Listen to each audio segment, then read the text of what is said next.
guys, it's Alicia here. So every year there's a lot of international students coming to UK to study around this period of time. So you might in the midst of getting ready all the documents, in the midst of applying visa, waiting for it to approve, packing your suitcase and things like that. So in this vlog, I'm gonna show you my experience and some little tips for you for arriving in the UK. So before you fly into UK, of course you need to book a flight. Just make sure you have enough transit time. I was taking British Airways. It's about like 13 hours flight from Kuala Lumpur to Heathrow. It's a direct flight. Yep, 13 hours flight. It's very tiring. So anyway, I was in Heathrow for about 2 to 3 hours before flying off to Manchester Airport. I would say my transit time at that point was actually quite alright because the flight is not delayed and I don't need to take out my check-in bag. All I need to do is just go through custom and some security check. I remember the queue was actually quite long and I realized that most of the people waiting at the international counter are mostly students just like me. Of course the procedure is gonna take longer because you need to show some documents to the officer and things like that. Yeah, make sure you have enough transit time. If your connecting flight or your next flight is at other airport,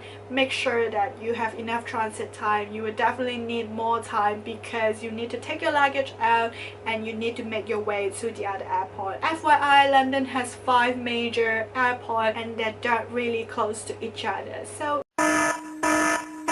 this is very important. I kind of list down the top 3 things that I think you need to do to smoothen your arrival in the UK. Number 1, a file of documents. Basically, I have a folder like this just to put in all the necessary documents in this folder.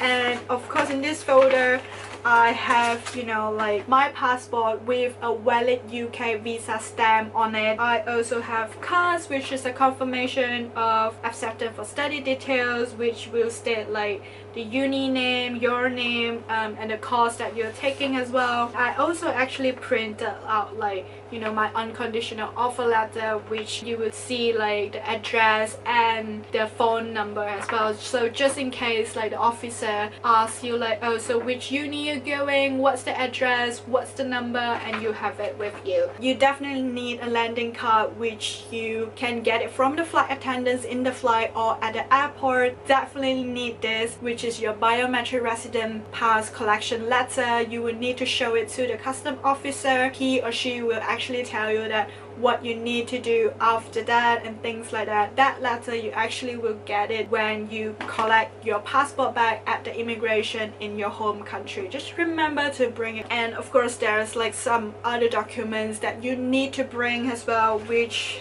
include like my high school result and some, you know, cert, my diploma cert and things like that. The person who handling your enrollment and tell you like what kind of document you need to bring. Yeah, and make sure you put in a folder a place that easy for you to just get it out and just show it to somebody, show it to the officer, not anybody. Number 2, pickup arrangement. Manchester Airport is the nearest airport from Stoke. It's about an hour drive. Uni actually offer meet and greet service. It's a free service for all the international students and EU students. So if you need this service to smoothen your journey to the uni, you just fill up the forms and tell the team that your arrival time and flight number and etc, etc. You will probably need to wait at the airport because the team is gonna wait for other students that will gonna arrive on the same day as well. If you're not arriving in Manchester Airport, you can take trains, and the nearest train station at Stoke campus is called Stoke-on-Trent. It's about like a minute or 2 from the uni. Number 3, money. Make sure you have enough cash with you for immediate need when you arrive